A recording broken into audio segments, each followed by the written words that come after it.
আসসালামু আলাইকুম, সবাই কেমন আছেন? তো আমাদের প্যাকিং দেখতে পাচ্ছেন। তো আমরা ঘুরতে যাবো, হ্যালো বলো।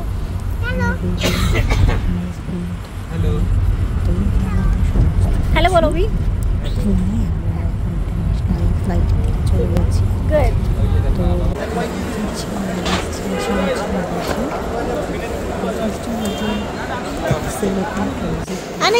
ট্রানজিট করবো, তারপরে আমরা হচ্ছে আমাদের সাথে পৌঁছাবো।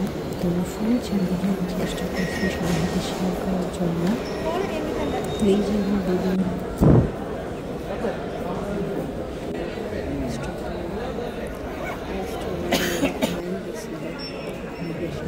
করতে করতে যখন ছবি তুলতে হয় তখন ওকে ডাকা হয়েছিল।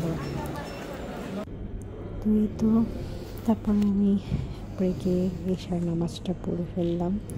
ঈশার নামাজ পড়ার পরে আমরা হচ্ছে খেতে যাব, যেহেতু হচ্ছে ফ্লাইট এখনও 11:30টায়। তো আমাদের ইমিগ্রেশন ক্লিয়ার করতে করতে প্রায় 9:30 বেজে গেছে। আমরা কোনটায় যাব? তো এখন 2 ঘন্টার সময় বাকি ছিল। তো আমরা 2 জায়গায় খেতে পারতাম, একটা হচ্ছে সিটি ব্যাংক, একটা মিল্টন এক্সপ্রেস, এটাতে অথবা হচ্ছে বলাকার আমেরিকান এক্সপ্রেস, কিছু না একটা আসতে চাই। তাহলে চলো ওইটাতে আমরা হচ্ছে বলাকার যে এক্সিকিউটিভ লঞ্চ, ওটাতে আমরা খেয়েছি। যাই হোক, এখানে খাবার দাবারগুলো ভালো ছিল, খুবই মজা ছিল, টেস্টি ছিল। আমার ওদের হচ্ছে নুডলসটা খুব ভালো লেগেছে। কি খাবে তুমি? যে বিফ কারি ছিল ওটা মজা ছিল। এখানে আমার সাথে একটা ইনসিডেন্ট হয়েছে। এই যে বড় বড় যে ঢাকনাগুলো চিকেন ফ্রাই না, চিকেন ফ্রাই আছে নিশ্চয়ই। ঢাকনা একটা আমার হাতের উপর পড়ছে। তো আমি হচ্ছে খাবার যখন সার্ভ করছিলাম আমার হাজব্যান্ডকে আর নিজেকে, তখন হচ্ছে পাশে একজন এসে আর একটা খাবার নেওয়ার জন্য একটু নড়াচড়া করছে, পরে ওই ঢাকনাটা আমার হাতের উপর পড়ছে। তো যাই হোক, সে সরি বলছে, এখন কিছু তো করার নাই, এটা অ্যাক্সিডেন্ট। তো আমি ওয়াশরুমে গিয়ে একটু ফ্রেশ হয়ে নিলাম, খাওয়া দাওয়া শেষ হয়ে গেছিলো। ফ্রেশ হয়ে আমরা এখন চলে যাচ্ছি, এখন প্লেনে উঠবো। তো এই তো আমার বেবি, আমি আর আমার হাজব্যান্ড, আমরা 3 জন রওনা হয়ে গেছি। আমার বেবি পুরোটা টাইমে জিজ্ঞেস করছে মামনি কখন প্লেনে যাব, কখন উঠবো, কখন যাবো। কিন্তু ও কিন্তু ফার্স্ট টাইম যাচ্ছে না এমন না, কিন্তু ফ্যাক্ট হচ্ছে দেশের বাইরেও ফার্স্ট টাইম যাচ্ছে। এর আগে আমি গেছি ওর বাবার সাথে করে, কিন্তু ও যায়নি, এটাও প্রথম যাওয়া।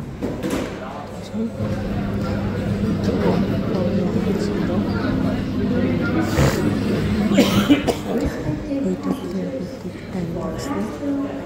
আর আমার হাজব্যান্ডের অনেক কাশি ছিল, তো ও ট্রাই করতেছিল যে ড্রাইভ করার।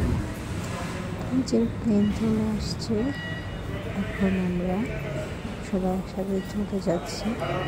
আমার বাবু হয়ে গেছে, তোর আসতে একটু লেট হয়েছে। আমাদের এটা হচ্ছে যেখানে হয়। তো তোমার বেবি দেখো সবার আগে সেই চলে যাচ্ছে। এটা এখন কিছুদিন আগে খুব অসুস্থতা ছিল, তার হাম ছিল। তো যাই হোক, এখন টোটালি যখন ক্লিয়ার হয়েছে, তারপরে আমরা ডিসিশন নিয়েছি যে আমাদের ট্রিপটা তাহলে থাকুক। এই তো এখন আমরা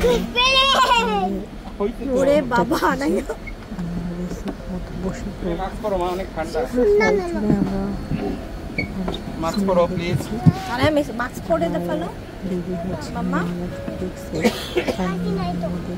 কাশি লাগবে না, তুমি মাস্ক পরো।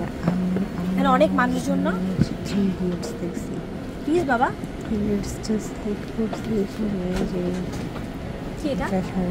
রাস্তাঘাটে পরে হাসবো ভাই, ওটা আমাকে দেয় না, প্রচন্ড ভালো লাগে।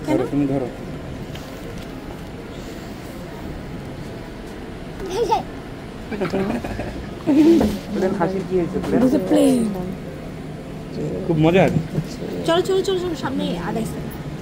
যে হোটেলটা আমার ইন্ডিগো, তারপরে হাজব্যান্ডও তো অভি স্টপ ইট। অনেক বেশি ট্রাভেল করে, আর আমার পরে আছে ট্রাভেল করে চলো এক্সপিরিয়েন্স। চলো চলো শুনে তো চলো। ও আমাকে বলছে যে সবচেয়ে ভালো যে সার্ভিসটা এই প্রথম হচ্ছে সিঙ্গাপুর এয়ারলাইন্স থেকে পেয়েছে। যে আমাদের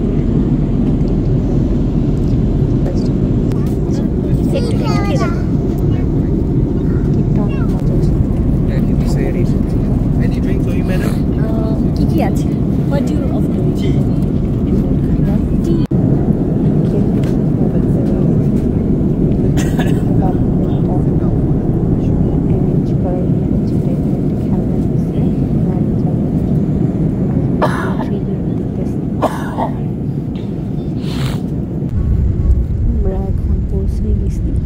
আমরা এখন সিঙ্গাপুরে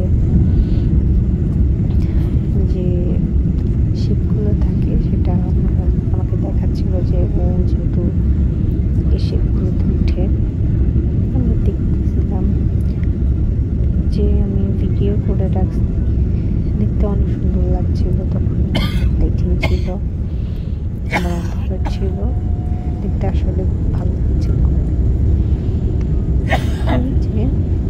এখন আমরা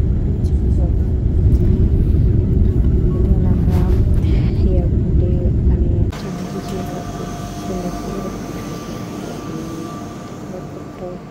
ঘুরে দেখবো। সব ভিডিও খারাপ করো। আমার ভিডিও দেখো সিঙ্গাপুর এয়ারপোর্টটা খুবই পছন্দ হয়েছে।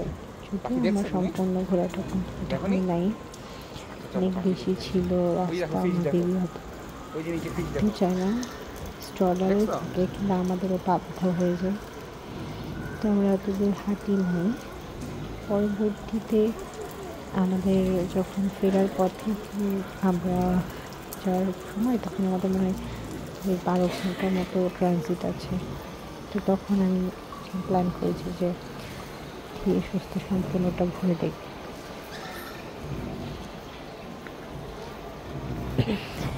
এয়ারপোর্টের যে ভালো দিকটা আমার লাগছে সেটা হচ্ছে আর্টিফিশিয়াল জিনিসগুলোকেও যে এত সুন্দর করে অর্গানাইজ অনেক করে glass। সেটার মধ্যে নিচে ফিশ দেখছো?